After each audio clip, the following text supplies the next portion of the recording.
La rentrée des classes au Burkina, c'est pour bientôt. Et le gouvernement s'annonce encore avec des mesures pour la scolarisation et le maintien des enfants dans le système éducatif. À l'endroit des élèves PDI, ces mesures sont spéciales, notamment la gratuité de l'éducation dans les écoles, collèges et lycées publics avec une dotation en kit scolaire.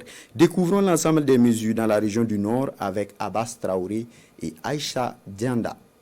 Dans la région du Nord, on dénombre 1470 écoles fermées à la date du 8 septembre 2023, selon le directeur régional en charge de l'éducation préscolaire et primaire. Ces fermetures d'écoles touchent 40 656 élèves.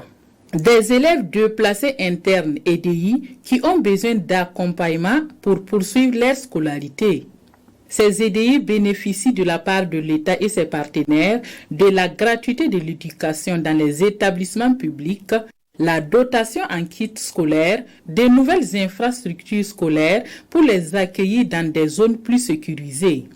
Alors, il y a des actions, par exemple, comme la construction des ETA. Les ETA, ce sont des établissements temporaires d'apprentissage pour accueillir de nombreux enfants qui ont été qui sont déplacés. Pour le maintien des enfants dans les écoles, il y a la dotation des vivres pour le fonctionnement des cantines scolaires. Au niveau de l'enseignement post-primaire et secondaire, des mesures spéciales sont également prises en faveur des EDI. Nous tentons de faire une prise en charge psychosociale à travers les enseignants. Et nous avons eu des inscriptions gratuites aux examens l'an passé.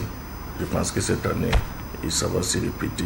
Ce n'était pas tous les EDI, mais c'était un grand nombre. L'an passé, pendant la période des examens, le ministère, à travers STISU, a donné 3 000 francs par candidat EDI qui passe le bac, et 2 000 francs par candidat du BPC pendant la période d'examen pour qu'ils puissent se nourrir. Alors je cite toutes ces contributions parce que cette année nous allons reprendre la même chose. Pour mieux assurer la continuité éducative, de nouvelles infrastructures sont réalisées et des enseignants affectés par l'insécurité sont redéployés.